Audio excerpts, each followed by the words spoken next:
ഫങ് ഫങ് B ഷാവ്യാവയെ ഒരു ചൂതാട്ട കേന്ദ്രത്തിലേക്ക് കൊണ്ടുപോവുകയാണ്.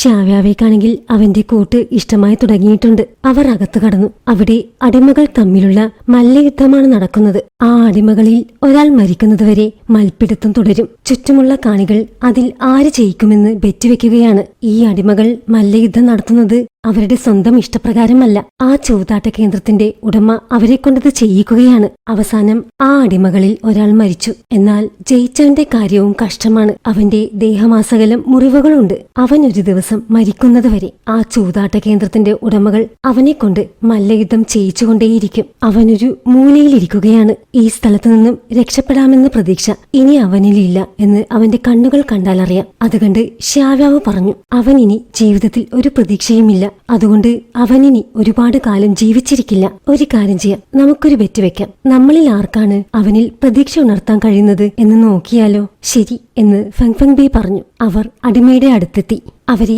അകത്തേക്ക് കടത്തിവിടാനായി ഫങ് ഫങ് ബി കാവൽക്കാരന് പണം കൊടുത്തു. കാവൽക്കാരൻ അവരെ അകത്തേക്ക് കടത്തിവിട്ടു. ഷാവ്യാവോ ആ അടിമയുടെ അടുത്തെത്തി സ്നേഹത്തോടെ പറഞ്ഞു, ഈ ലോകത്ത് മനോഹരമായ ഒരുപാട് കാര്യങ്ങളുണ്ട്. നമ്മൾ അതിനുവേണ്ടി ജീവിക്കണം. പക്ഷേ അത് കേട്ടിട്ട് അടിമയ്ക്ക് ഒരു പ്രതികരണവും ഉണ്ടായില്ല. അത് കണ്ട് ഫങ് ഫങ് ബി ചിരിച്ചുപോയി. അടുത്തത് ഫങ് ഫങ് ബിയുടെ ഊഴമാണ്. അവൻ അടിമയുടെ അടുത്തെത്തി അവന്റെ ചെവിയിൽ എന്തോ പറഞ്ഞു. അത് കേട്ടതും അടിമ പ്രതീക്ഷയോടെ കണ്ണുയർത്തി അവനെ നോക്കി. സത്യമാണ് ഞാൻ പറഞ്ഞത് എന്നർത്ഥത്തിൽ ഫങ് ഫങ് ബി അടിമയെ നോക്കി തല കുലുക്കി. ഇത് കണ്ട് ഷാവ്യാവയ്ക്ക് അത്ഭുതമായി. നീ എന്താണ് ആ അടിമയോട് പറഞ്ഞത് എന്നവൾ ചോദിച്ചു. അതൊരു രഹസ്യമാണ് എന്നവൻ പറഞ്ഞു. ഫങ് ഫങ് ബിയും ഷാവ്യാവയും അവിടെ നിന്നും ഇറങ്ങി. ഷാവ്യാവ് ഇപ്പോഴും ഫങ് ഫങ് ബി അടിമയോട് എന്താണ് പറഞ്ഞതെന്ന് ചോദിച്ചുകൊണ്ടിരിക്കുകയാണ്. പക്ഷേ എത്ര ചോദിച്ചിട്ടും ഫങ് ഫങ് ബി അതെന്താണെന്ന് ഷാവ്യാവോട് പറയുന്നില്ല. അവസാനം ഷാവ്യാവയ്ക്ക് ദേഷ്യം വരാൻ തുടങ്ങി. ഇത് കണ്ട് ഞാൻ പറയാം എന്ന് ഫങ് ഫങ് ബി പറഞ്ഞു. ഞാനും പണ്ടിതുപോലൊരു സ്ഥലത്ത്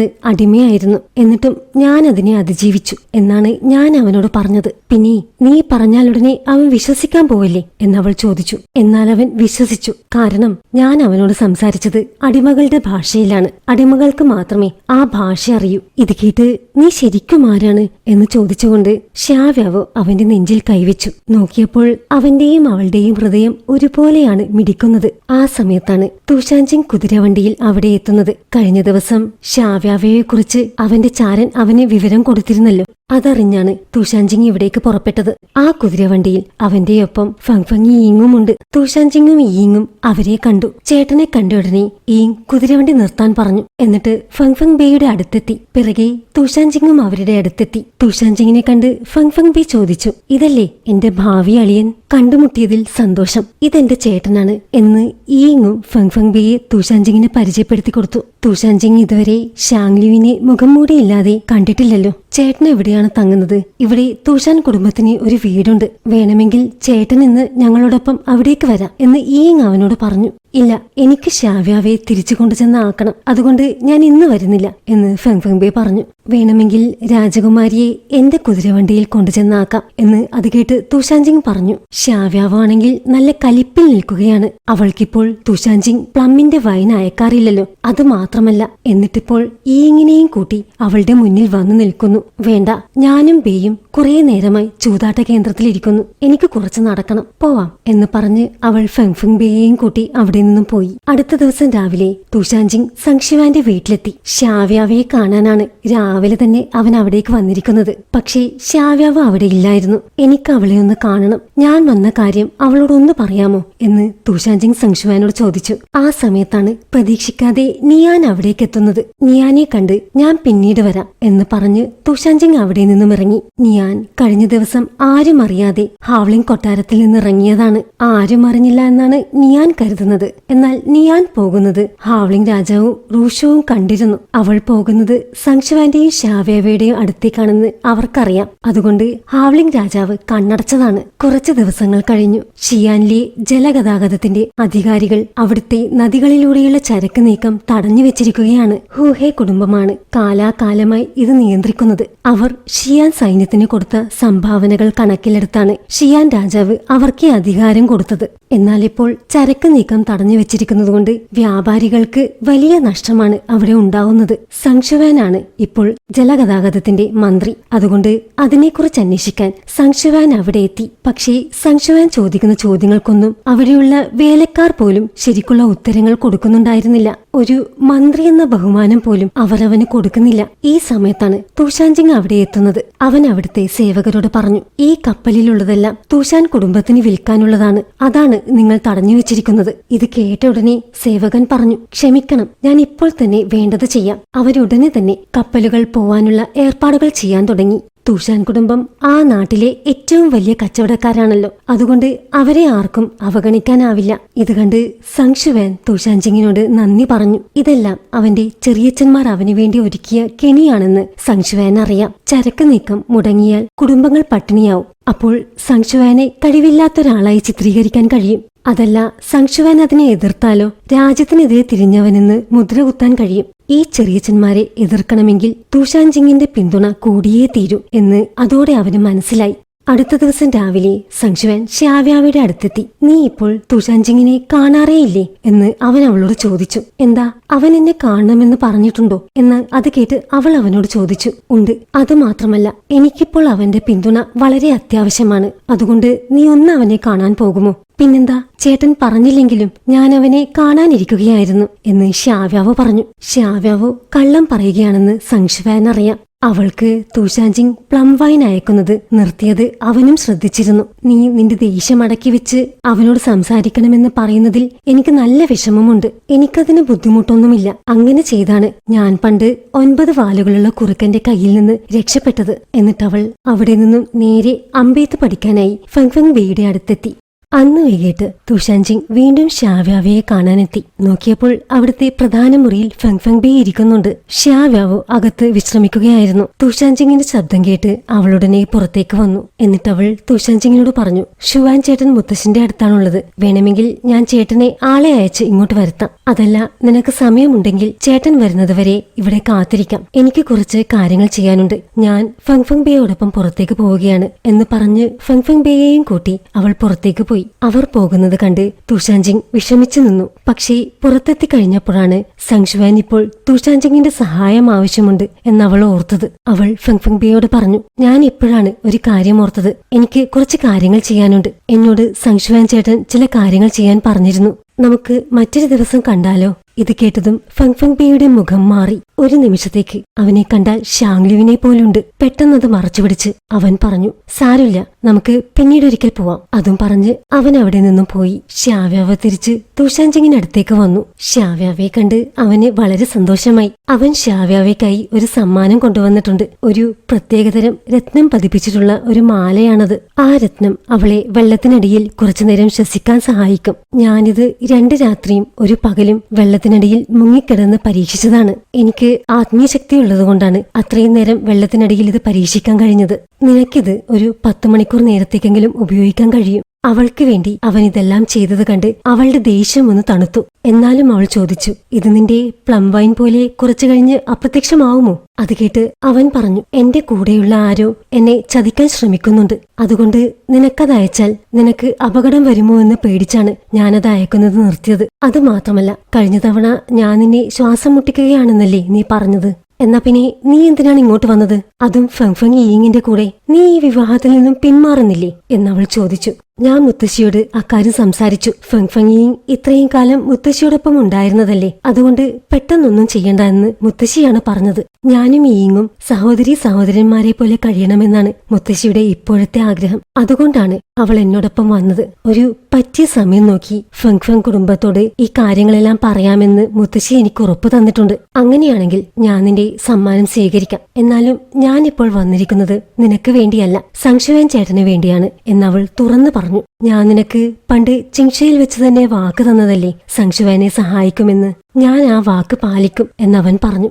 അന്ന് രാത്രി ചീഷെ ഫംഗ്ലോങ്ങും ചെൻറോങ് ഷിന്യയും സംശുവാനെ കാണാനെത്തി. സംശുവാൻ ഷിയാനിൽ സുരക്ഷിതനല്ല, അതുകൊണ്ട് അവൻ അവിടെ നിന്നും മാറണമെന്ന് പറയാനാണ് അവർ വന്നത്. ചീഷെ ഫംഗ്ലോങ് പറഞ്ഞു, ചെൻറോങ്ങുമായുള്ള യുദ്ധത്തിനു മുമ്പ് വരെ ഷിയാൻ വടക്കുള്ള ഒരു രാജ്യം മാത്രമായിരുന്നു. പക്ഷേ ഇപ്പോൾ വടക്കും പടിഞ്ഞാറും തെക്കും നടുക്കുള്ള സമതല പ്രദേശങ്ങളും ഷിയാനിന്റെ കീഴിലാണ്. സങ്ഷുവാൻ സമതല പ്രദേശങ്ങളിലേക്ക് നീങ്ങണം. അവിടെ നിന്നും പ്രവർത്തിച്ചാൽ ഷിയാനിന്റെ എല്ലാ പ്രദേശങ്ങളെയും ഒരുപോലെ നിയന്ത്രിക്കാൻ കഴിയും. അതെല്ലാം ചീഷുയ് ഫെങ്ലോങ് സങ്ഷുവാനെ ഒരു മാപ്പിൽ കാണിച്ചു കൊടുത്തു. ചീഷുയ് ഫെങ്ലോങ് പറയുന്നതിലും കാര്യമുണ്ട് എന്ന് സങ്ഷുവാന് ബോധ്യമായി. ഇതിനെല്ലാം പിറകിൽ യഥാർത്ഥത്തിൽ തൂഷാൻജിങ് ആണ്. ഷ്യാവ്യാവിയുടെ സുരക്ഷയ്ക്ക് വേണ്ടിയാണ് തൂഷാൻജിങ് ഇതെല്ലാം ചെയ്യുന്നത്. സങ്ഷുവാൻ തൂഷാൻ വിട്ടാൽ ഷ്യാവ്യാവിയും കൂടെ പോകുമെന്ന് അവനറിയാം. ഈ ചർച്ചകളെല്ലാം നടക്കുന്ന സമയത്ത് അവൻ ഷ്യാവ്യാവയുടെ ഒപ്പമാണുള്ളത്. ഷ്യാവ്യാവ് അവിടെ വിഷം കൊണ്ടുള്ള കുറെ പെയിന്റ് ഉണ്ടാക്കി വെച്ചിട്ടുണ്ട്. അതെടുത്ത് ഒരു ടവലിൽ ഒരു ചിത്രം വരയ്ക്കാൻ ഷ്യാവ്യാവ് അവനോട് പറഞ്ഞു.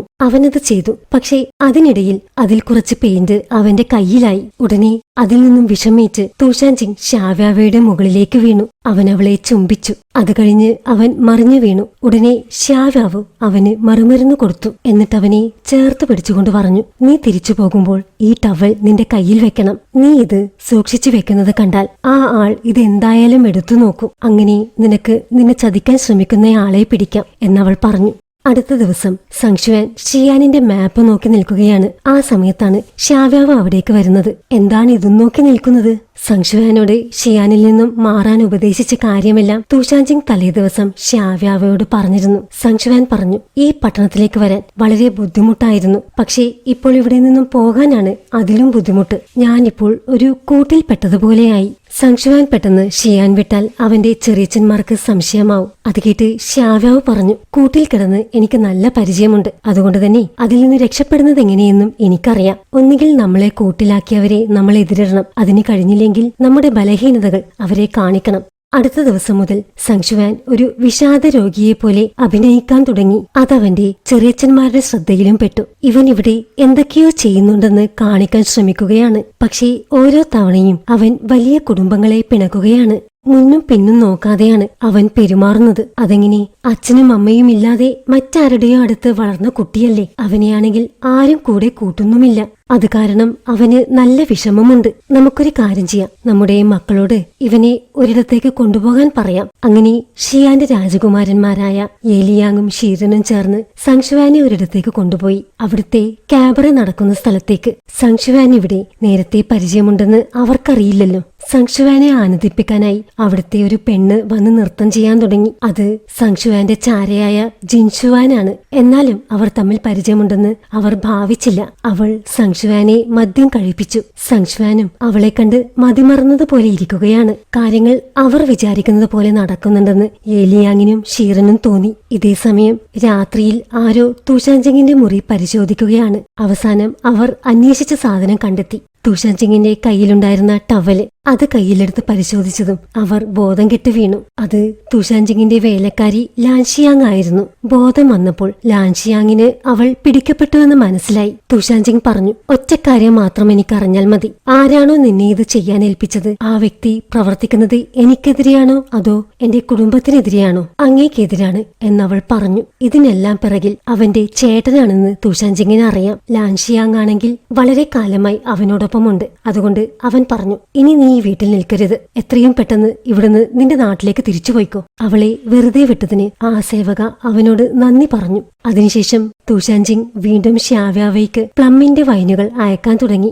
പിന്നീടുള്ള ദിവസങ്ങളിലും സങ്ഷുവാൻ ഷിയാനിന്റെ രാജകുമാരന്മാരോടൊത്ത് ആ ക്യാബറെ നടക്കുന്ന സ്ഥലത്തേക്ക് പോയിക്കൊണ്ടിരുന്നു. മദ്യവും പെണ്ണും അവന്റെ ബലഹീനതകളാണെന്ന് അവൻ കാണിച്ചു കൊടുത്തുകൊണ്ടേയിരുന്നു. എന്നാലും അവനെ ഒന്ന് പരീക്ഷിക്കാനായി അവർ ജിൻഷുവാന്റെ കയ്യിൽ ഒരു സാധനം കൊടുത്തു. അത് മയക്കുമരുന്നായിരുന്നു. ജിൻഷുവാൻ മരുന്നെടുത്ത് സങ്ഷുവാന്റെ കയ്യിൽ കൊടുത്തു. എന്നാൽ അതിനിടയിൽ അരുത് എന്ന് അവൾ കണ്ണുകൾ കൊണ്ട് കാണിച്ചു. എന്നിട്ടും ഒന്നും അറിയാത്തതുപോലെ അവൻ ആ മരുന്ന് വാങ്ങി കഴിച്ചു. അവിടുന്ന് തിരിച്ചു പോകുമ്പോൾ അവന് നേരെ നിൽക്കാൻ പോലും കഴിയുന്നുണ്ടായിരുന്നില്ല. ജുന്നിയും മറ്റുള്ളവരും ചേർന്നാണ് അവനെ വീട്ടിലേക്ക് കൊണ്ടുപോകുന്നത്. അതിനിടയിൽ വഴിയിൽ വെച്ച് കണ്ട ഷിയാനിലെ മുതിർന്ന മന്ത്രിമാരോടൊക്കെ അവൻ കയർക്കുകയാണ്. മുറിയിലെത്തിയതിനു ശേഷം ഷ്യാവ്യാവ് അവന്റെ അടുത്തേക്ക് വന്നു. അവന് മയക്കുമരുന്നിന്റെ മറുമരുന്ന് കൊടുത്തു. ഈ മറുമരുന്നിന് ഒരു പരിധിയുണ്ട്. ഈ മയക്കുമരുന്ന് അധികം ഉപയോഗിച്ചാൽ ചേട്ടനിതിന്റെ അടിമയായി പോകും എന്ന് ഷ്യാവ്യാവ് പറഞ്ഞു. ഞാൻ ശ്രദ്ധിക്കുന്നുണ്ട് എന്നവൻ പറഞ്ഞു. ഈ മരുന്ന് കഴിച്ചാൽ അതിന്റെ അടിമയായി പോകുന്നത് മാത്രമല്ല പ്രശ്നം, ഇതൊരു വിഷവും കൂടെയാണ്. പതുക്കെ പതുക്കെ അത് നമ്മുടെ ആന്തരിക അവയവങ്ങളെ കൂടെ ബാധിച്ചു തുടങ്ങും.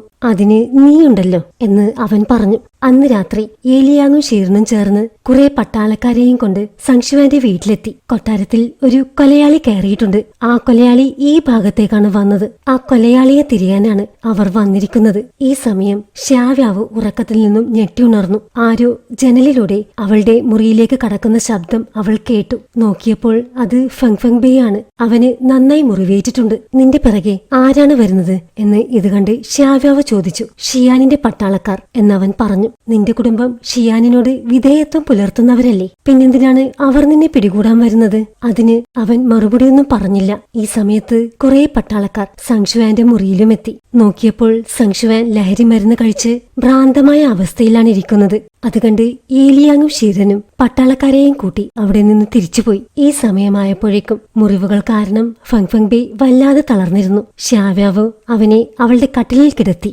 എന്നിട്ട് കട്ടിലിന്റെ കർട്ടനിട്ട് അവനെ മറച്ചു. അപ്പോഴേക്കും ഷിയാന്റെ സൈനികർ എല്ലായിടത്തും തിരയുന്ന വിവരം അവളുടെ സേവകർ ശ്യാവ്യാവയോട് വന്ന് പറഞ്ഞു. ശ്യാവ്യാവ് മുറി തുറന്ന് പുറത്തേക്ക് വന്നു. ആ സമയത്താണ് ഷിയാനിന്റെ സൈനികർ നിയാനിന്റെ വീടിന് മുന്നിലെത്തുന്നത്. അവർ അവിടെയും അതിക്രമിച്ച് കയറാൻ ശ്രമിച്ചു. എന്നാൽ ഹെയ്ത്താങ് അവരെ നേരിട്ടു. ഹെയ്ത്താങ്ങിന്റെ ശക്തിക്ക് മുന്നിൽ ഷിയാനിന്റെ കാവൽക്കാർക്ക് പിടിച്ചു നിൽക്കാൻ കഴിയുന്നുണ്ടായിരുന്നില്ല. ഇത് കണ്ട് ശ്യാവ്യാവ് ഷീരനെ വിളിപ്പിച്ചു. നീ എന്താ മരണം ഇരന്നു വാങ്ങാനുള്ള പുറപ്പാടാണോ? അതാരാണെന്നാണ് നിന്റെ വിചാരം? അതെന്റെ സഹോദരിയാണ്. പിന്നെ ഹാവ്ലിങ്ങിന്റെ ചെറിയ രാജകുമാരിയെ നിങ്ങൾ ഇവിടെ കൊണ്ടുവന്ന് ഒളിച്ചു താമസിപ്പിക്കുകയാണെന്നാണോ? അത് ഞാൻ വിശ്വസിക്കണോ എന്ന് ഷീറൻ ചോദിച്ചു. നിങ്ങളെ അറിയിക്കേണ്ടെന്ന് പറഞ്ഞത് മുത്തശ്ശനാണ്. നിങ്ങൾ അറിഞ്ഞാൽ പിന്നെ എന്റെ സഹോദരിയെ സ്വസ്ഥമായി ജീവിക്കാൻ സമ്മതിക്കില്ലെന്ന് മുത്തശ്ശനറിയാം. വേണമെങ്കിൽ മുത്തശ്ശനോട് നേരിട്ട് ചെന്ന് ചോദിച്ചു നോക്ക്.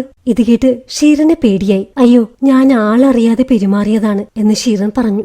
ഇനിയും എന്തിനാ ഇവിടെ നിൽക്കുന്നത്? ഇനി ഈ മുറിയും നിനക്ക് പരിശോധിക്കണോ എന്ന് ശ്യാവ്യാവ് അവനോട് ചോദിച്ചു. അത് കേട്ട് കാവൽക്കാരോട് പിന്മാറാൻ പറഞ്ഞ് ഷീറൻ അവിടെ നിന്നും പോയി. കുറച്ചു നേരം കഴിഞ്ഞു. ഫെങ് ഫെങ് ബേയുടെ അവസ്ഥയിൽ ഒരു പുരോഗതിയും കാണുന്നില്ല. ഇത്രയും നല്ല മരുന്നുകൾ കൊടുത്തിട്ടും അതൊന്നും അവനെ ഏൽക്കുന്നില്ല. ശ്യാവ്യാവയുടെ അറിവിൽ അവളുടെ മരുന്നേൽക്കാത്ത ഒരാളേയുള്ളൂ, ഷാങ്ലിയു. അപ്പോഴേക്കും ഷാങ്ലി ശ്യാവ്യാവയുടെ കഴുത്തിനടുത്തേക്ക് വന്നു. ഉടനെ ശ്യാവ്യാവ് കൈകൊണ്ട് അവളുടെ കഴുത്ത് പൊത്തിപ്പിടിച്ചു. ഇവിടെ വേണ്ട, എന്റെ കയ്യിൽ എന്നവൾ പറഞ്ഞു. അതെന്താ എന്നവൻ ചോദിച്ചു. ഞാൻ പണ്ട് ഒരു പുരുഷനായിരുന്നു, പക്ഷേ ഇപ്പോഴങ്ങനെയല്ലല്ലോ. അവൻ അവളുടെ കയ്യിലെ ഞരമ്പിൽ കടിച്ച് രക്തം കുടിച്ചു. നിന്നെപ്പോലുള്ളവർ പെൺകുട്ടികൾക്ക് ഇഷ്ടപ്പെടുന്ന ടൈപ്പല്ല എന്ന് ശ്യാവ്യാവ് മുമ്പ് ഷാങ്ലുവിനോട് പറഞ്ഞിരുന്നു. അതുകൊണ്ടാണ് അവന്റെ മറ്റൊരു വശം ശ്യാവ്യാവയെ കാണിക്കാനായി അവൻ ശ്രമിച്ചത്. പക്ഷേ ആർക്കും അവർ യഥാർത്ഥത്തിൽ ആരാണെന്നുള്ളത് അധികകാലം മൂടിവെക്കാൻ കഴിയില്ലല്ലോ. ശ്യാവ്യാവോ ഫെങ് ഫെങ് ബേ ഷാങ്ലിയു ആണെന്ന് തിരിച്ചറിഞ്ഞു കഴിഞ്ഞു. പക്ഷേ അപ്പോഴേക്കും രക്തം നഷ്ടപ്പെട്ട ക്ഷീണത്തിൽ ശ്യാവ്യാവ് ഉറങ്ങിപ്പോയി. അടുത്ത ദിവസം രാവിലെ നിയാൻ സംശുവാന്റെ മുറിയിലെത്തി. സംശുവാൻ അപ്പോഴും നല്ല ലഹരിയിലാണ്. ചേട്ടന്റെ ഈ പോക്ക് അത്ര ശരിയല്ല എന്ന് പറയാനാണ് അവൾ അവിടേക്ക് വന്നത്. പക്ഷേ അവൾ പറയുന്നതൊന്നും അവന്റെ തലയ്ക്കകത്ത് കയറുന്നുണ്ടായിരുന്നില്ല. ആ സമയത്താണ് തലേദിവസം അതിക്രമിച്ച് കയറിയതിന് ക്ഷമാപണമായി ഷീരൻ 2 സമ്മാനങ്ങൾ അയക്കുന്നത്. സംശുവാന് രാത്രി ചിലവഴിക്കാനായി കൂട്ടിനായി 2 സ്ത്രീകൾ അവിടുത്തെ കാബറയിലുള്ളവരാണത്. അതിലൊന്ന് സംശുവാന്റെ ചാര ജിൻഷുവാനാണ്. സംശുവാൻ അവരുടെ അടുത്ത് ചെന്നു. അവരുടെ തോളിൽ കൈയിട്ട് അവരെ അവൻ ചേർത്ത് പിടിച്ചു. ഇത് കണ്ട് നിയാന്റെ ഹൃദയം തകർന്നു. ചേട്ടനെങ്ങനെയാ ഇങ്ങനെ മാറിപ്പോയത്?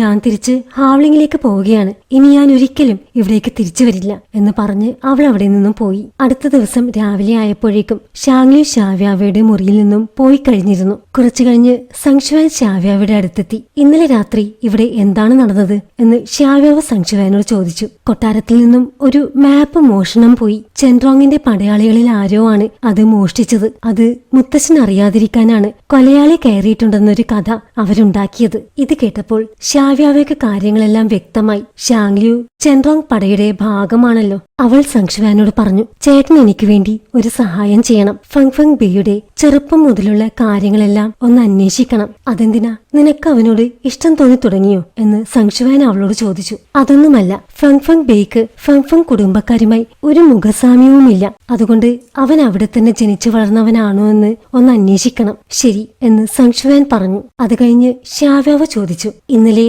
നിയാൻ കരഞ്ഞുകൊണ്ട് ഹാവ്ലിങ്ങിലേക്ക് തിരിച്ചോടിപ്പോയി എന്നാണല്ലോ ഞാൻ കേട്ടത്. അത് കേട്ട് സംശുവാൻ പറഞ്ഞു, എനിക്കത് ആലോചിക്കുമ്പോൾ തന്നെ പേടിയാവുന്നു. സ്ത്രീകൾക്ക് മാത്രമല്ല പലപ്പോഴും പുരുഷന്മാർക്കും അവർക്ക് ഇഷ്ടമില്ലാത്ത കാര്യങ്ങൾക്ക് നിന്നു കൊടുക്കേണ്ടി വരും. ഇതിനേക്കാൾ നല്ലത് എന്നെ ആരെങ്കിലും കുത്തിക്കൊല്ലുന്നതായിരുന്നു. ഇത് കേട്ട് ഷ്യാവ്യാവ് പറഞ്ഞു, ചേട്ടൻ സൂക്ഷിക്കണം. ഇനിയും ഒരു 1.5 വർഷം കൂടെ ആ മയക്കുമരുന്ന് കഴിച്ചാൽ ചേട്ടൻ പൂർണ്ണമായും അതിന്റെ പിടിയിലായി പോവും. അവൻ പറഞ്ഞു, ഇല്ല, ഞാൻ നോക്കിക്കോളാം. എന്റെ പദ്ധതികൾ നടപ്പിലാവാൻ ഇനിയും അധികം സമയം വേണ്ട. ആ കൊലയാളി ഇന്നലെ വന്നതുകൊണ്ട് ഞാനൊന്നിനും കൊള്ളാത്തവനാണെന്ന് ചെറിയച്ഛന്മാർക്ക് ബോധ്യമായി. പക്ഷേ എനിക്കിപ്പോൾ എന്റെ മുറിയിലേക്ക് തിരിച്ചു പോകുന്ന കാര്യം ഓർക്കാൻ കൂടി വയ്യ. ഇന്നലെ വന്നവരിൽ ജിൻഷുവാൻ എന്റെ ചാരയാണ്. പക്ഷേ ആ മറ്റേ പെണ്ണ് ചെറിയച്ഛന്മാരുടെ ചാരയാണ്. അവൾക്ക് സംശയം തോന്നാൻ പാടില്ല. അതുകൊണ്ട് ഞാൻ ഇങ്ങനെയൊക്കെ പെരുമാറിയേ പറ്റൂ. ഇതേസമയം തൂഷാൻ ജിങ്ങും ചീഷെ ഫംഗ്ലാങ്ങും സങ്ഷുവാനെ ഷിയാനിൽ നിന്നും പുറത്തേക്ക് കൊണ്ടുവരാനുള്ള നീക്കങ്ങൾ നടത്തുകയാണ്.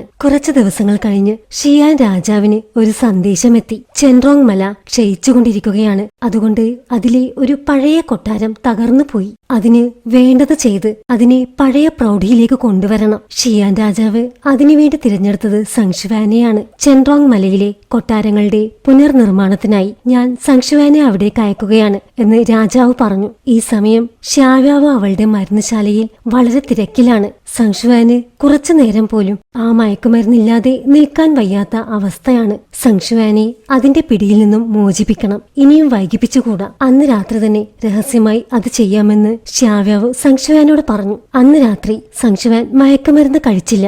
അത് കിട്ടാതെ അവൻ ഭ്രാന്തമായ അവസ്ഥയിലായിരുന്നു. അവൻ അലറിക്കരയുകയും തലകൊണ്ടുപോയി തൂണിലിടിക്കുകയും ഒക്കെ ചെയ്യുന്നുണ്ട്. പിടിച്ചുവെക്കാൻ പോയ ഷ്യാവ്യാവയെ അവൻ തള്ളിയിട്ടു. ഷ്യാവ്യാവയുടെ നെറ്റി മുറിഞ്ഞു. എന്നാലും വീണ്ടും അവൾ അവനെ പിടിച്ചുവെക്കാൻ പോയി. മുന്നിലുള്ളത് ആരാണെന്ന് പോലും അവൻ കാണുന്നുണ്ടായിരുന്നില്ല. അവൻ അവളുടെ കഴുത്തിൽ പിടിച്ച് ഇടിക്കാൻ പോയി. ചേട്ടാ, ഞാൻ ഷ്യാവ്യാവാണ് എന്ന് അവൾ ഉറക്കെ പറഞ്ഞു. അവളുടെ ശബ്ദം കേട്ടതും അവൻ നിന്നു. എന്നിട്ടവൻ സ്വന്തം കയ്യിൽ കടിച്ച് എങ്ങനെയൊക്കെയോ സ്വയം നിയന്ത്രിച്ചു. ഇത് കണ്ട് ഷ്യാവ്യാവയ്ക്ക് സഹിക്കാനായില്ല.